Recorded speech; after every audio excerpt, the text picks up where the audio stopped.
Have you ever become so overwhelmed you were sure something completely harmless was out to destroy you? I'm Jen, a burnout and vicarious trauma coach, and I most certainly do not have my shit together. And Mirabelle says hi. Recently, I shared a video about moving from panic to problem solving during a crisis. Today, I want to remind you I'm far from perfect, and it is not always that easy.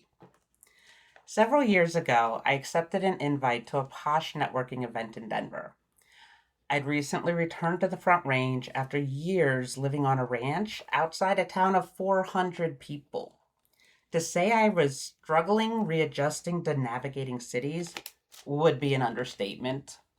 But I remembered parking garages only took cash, so I left my bulky purse at home and put cash in the glove box since my phone had tap to pay for any other needs.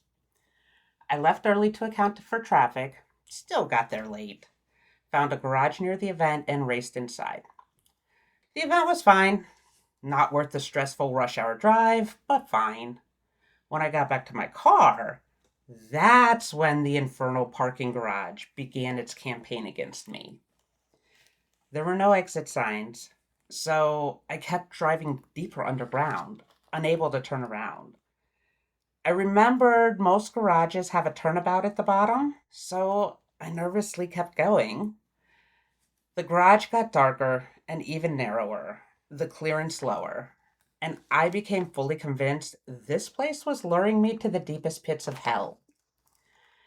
Eventually, I came to a closed grate with no way forward and no way to turn around. So naturally, my nervous system handled this with grace and perspective.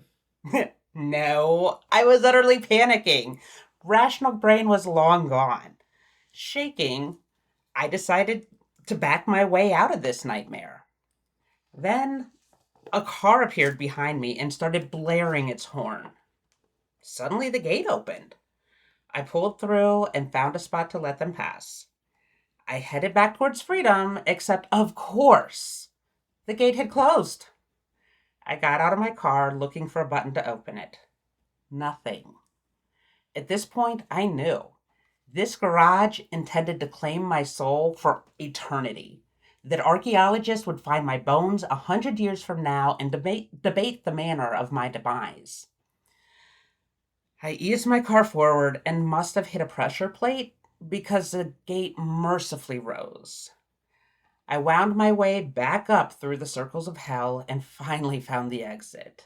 Sweet, sweet freedom. Except, no. I pulled up to the exit, grabbed my parking stub and cash. The after hours machine only accepted credit cards, which were at home. I tried to tap to pay, no dice. I was on the verge of tears. It was 9:30 at night. This godforsaken garage was still holding me hostage. I cycled through escape options, including whether my car would survive ramming the barrier arm. And then my Fitbit buzzed. It congratulated me for earning peak cardio minutes.